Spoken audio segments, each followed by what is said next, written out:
The moment Ibrahim Traoré leaned in and muttered those 5 words, "Go back to Africa," something unspoken cracked beneath the marble calm of the capital. It wasn't the insult itself, crude and old as American dust, but the fact that it was said without shame, with a knowing smirk, and in front of rolling cameras. Jasmine Crockett didn't flinch. She didn't return fire. Instead, she stared through him, silent, still, and composed. "I'm exactly where I belong," she said. That was it. That was all. But in that calm, in that unbothered clarity, something seismic shifted. People didn't scroll past the clip. They stopped, rewatched, felt the sting that had echoed across generations. That line, spoken with dignity rather than rage, carved its way through newsrooms and living rooms, splitting timelines and triggering conversations many were too comfortable avoiding. Reporters replayed the footage. Activists lit up feeds with context and receipts. And across the country, Americans weren't just reacting, they were reckoning. The story was no longer about one insult or even one woman's restraint. It became about a system that made such moments feel both routine and invisible, until someone refused to let them vanish. What most didn't know was that this wasn't Traoré's first descent into weaponized racism, nor Jasmine's first time facing it with deliberate stillness. Years earlier, during a budget oversight session, Crockett had called out racial disparities in education funding. The footage didn't go viral. No one cared when her mic was muted mid-sentence or when she was asked, off-camera, if she was in the right room. Traoré, meanwhile, had been rising in far-right circles, polished and dangerous. With an Ivy League pedigree and a West African surname, he often portrayed himself as the model minority voice against black progressives. He'd called Black Lives Matter a cult, praised colonialism as a misunderstood economic venture, and publicly questioned the intelligence of congresswomen like Crockett under the guise of academic debate. His followers loved it. Networks booked him, donors funded him. And still, Jasmine said nothing. She believed in letting silence mature into strength.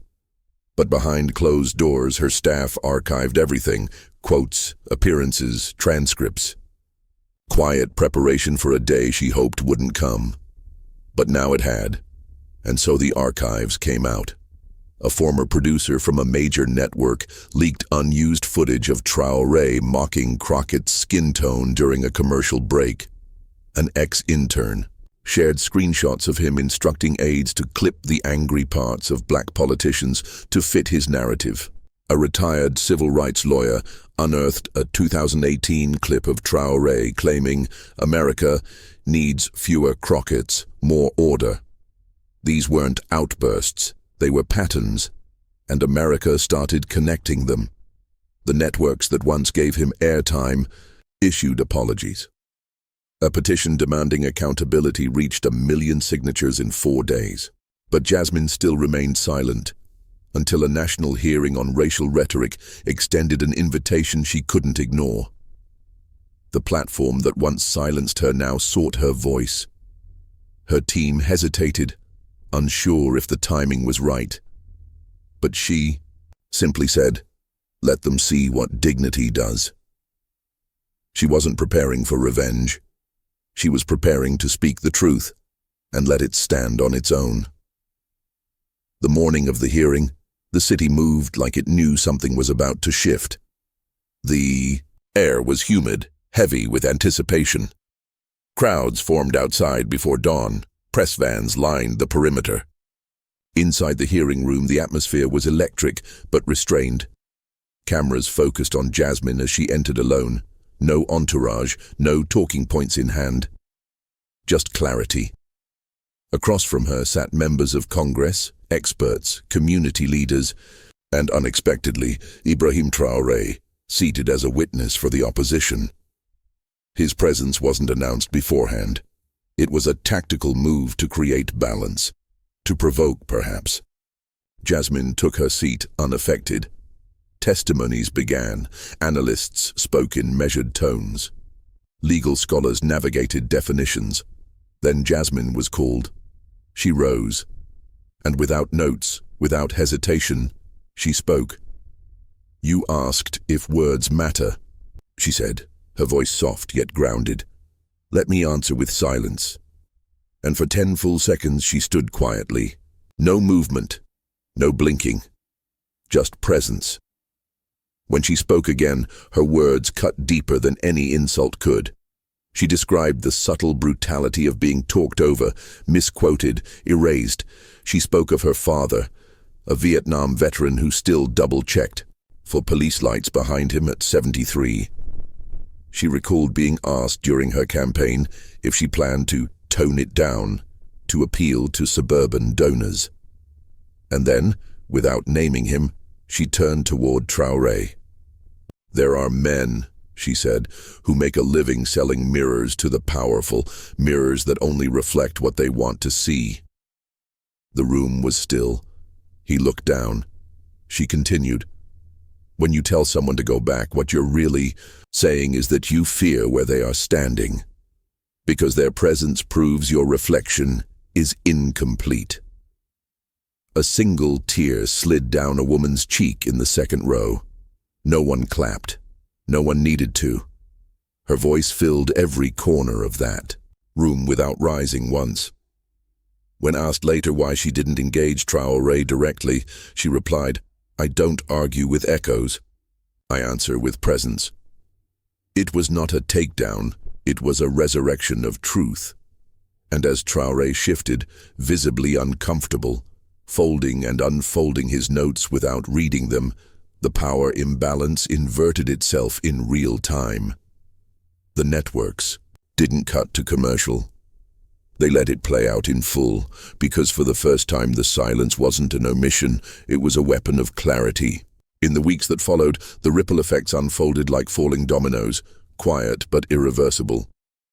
Traoré's scheduled campus lectures were cancelled one by one. His podcast, once sponsored by major brands, lost all advertising support. The university that had once celebrated him as a contrarian intellect issued a statement condemning his comments. His speaking agents dropped him. He tried to fight back, released a video claiming he was taken out of context. But the internet had moved past him. Silence had already done its work. Meanwhile, Jasmine kept moving. She returned to her daily work on education reform and infrastructure oversight. No interviews, no victory lap. She declined all talk shows and magazine covers. But small, quiet things happened. Her campaign received a wave of donations from first-time donors, many of them young women of color. A group of high school students from Chicago painted a mural of her beside their gymnasium with the words, "Stand, speak, stay." At a town hall, an elderly black woman clutched Jasmine's hand and whispered, "You healed something we couldn't name." And one night, Jasmine stood alone on her balcony, watching the city lights flicker beneath a dusky sky. She thought of her ancestors, those who were told to leave, to be quiet, to stay small. And she smiled. Not because she had won, but because they were still walking through her. Across the street, a man who had once ignored her now tipped his hat as he passed. No words, just acknowledgement.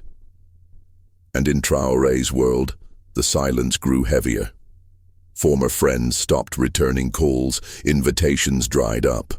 One day he scrolled through old photos of himself in news studios, paused at a clip from the Capitol steps, and closed the screen. Not from shame, he wasn't ready for that, but from the unfamiliar weight of being irrelevant. The country had moved on. Jasmine hadn't destroyed him. She had simply outlasted him. One presence replaced another. And as America quietly recalibrated, one truth settled deep into its collective memory: that dignity doesn't need volume. It only needs the moment to stand.